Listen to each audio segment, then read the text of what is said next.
So in the case of an Amazon Simple Email Service or the SES, it works just like an exchange email or an email exchange server, but the email exchange server is hosted on the cloud. So SES is highly scalable and cost-effective platform for sending and receiving the emails. You don't have to set up the email exchange server in the on-prem environment. You get it directly from the AWS, and this is a managed service. So all the email related things, the email related servers would be managed by the AWS in the backend. So what benefit we get when we use the SES?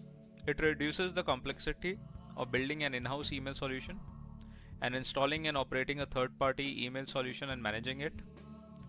You only pay for the messages you send or receive, and it is up to you whether you just want to send the emails or you want to receive the emails also. Some of the use cases of an SES could be in the digital marketing organizations where you can do a mass marketing, application developers and online retailers as well. So why we should use SES? SES gives you a high performance. You can send millions of emails in just few hours. It is scalable, so you can increase the email size from 0 to millions in a day without any additional cost. It is a reliable email delivery. It uses in-house content filtering to ensure that it meets the standards of all the internet service providers. So SES is a very secure service, and there are a lot of security checks that happens in the backend when the emails are sent or received on the SES. So, and also it meets all the standard and the compliance issued by the internet service providers as well. Along with that, SES gives you a seamless integration, as it can be easily integrated with other AWS services. Like you can use SES with S3 for storing the logs, SNS for sending out the notifications, CloudWatch for monitoring, and Lambda for the serverless architectures. And along with that, you can easily integrate SES with API gateway and the third-party applications which are outside the AWS. It's a cost-effective solution. The amount you pay depends on the volume and the number of messages you send and receive through the SES. Now, what are the steps to send the email with Amazon SES? So obviously, to send the email, you require a sender who can draft an email and send it to the SES. SES takes that email and forward it to the corresponding internet service providers or the ISPs, and then the ISPs forward it to the respective recipients. Now, for example, let's say the recipient 4C does not want to have this email, raises a complaint. That complaint is sent to the ISP, and the ISP forwards that complaint to the SES and further to the sender. In the logs you can find it.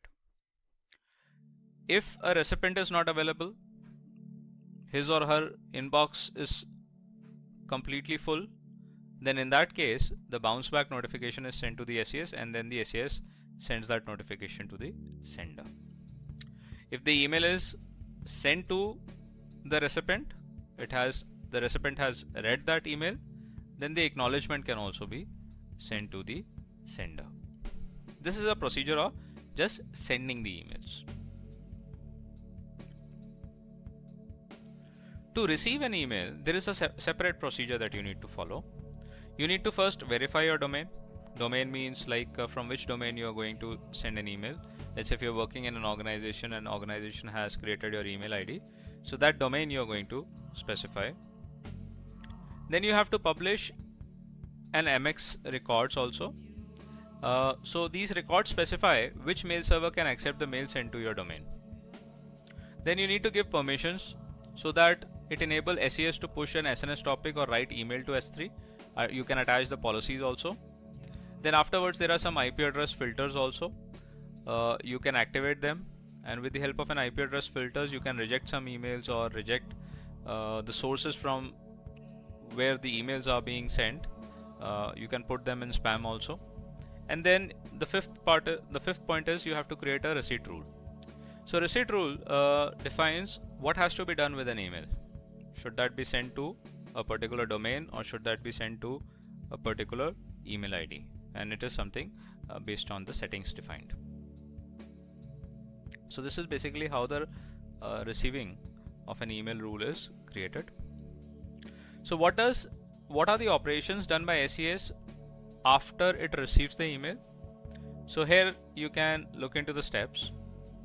First of all, when the SES receives an email from the internet service provider, it refers to your active receipt rule, whether the receipt rule is created or not.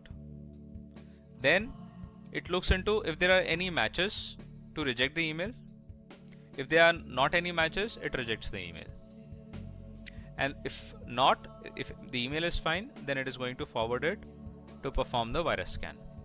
The virus scans on the mails are done to ensure it is virus free, there are no trojans or anything, and then it is sent to the specific recipient. So these are the checks which are internally managed by the SES in the backend. What are the common use cases where the SES can be used? Some of the common use cases of an SES are the marketing emails. You can use it for digital marketing, promotions, product advertisements, and running some special offers also. You can use it for transaction emails. So you can send automated emails like shipping, order confirmation status, updates, and other messages that keep your customers informed. Notifications, you can use it to send out notification for system health reports, application error reports, workflow status updates, and any other event that requires reporting. And then you have an option to receive the emails also, where you can receive messages and deliver it to some other AWS services as well. Like you can push it to the S3 bucket. You can do a push notification through SNS also. You can call some custom code using the Lambda functions as well, which is a serverless architecture. Likewise, there can be many other use cases that you can perform, the activities that you can perform with the Amazon SES.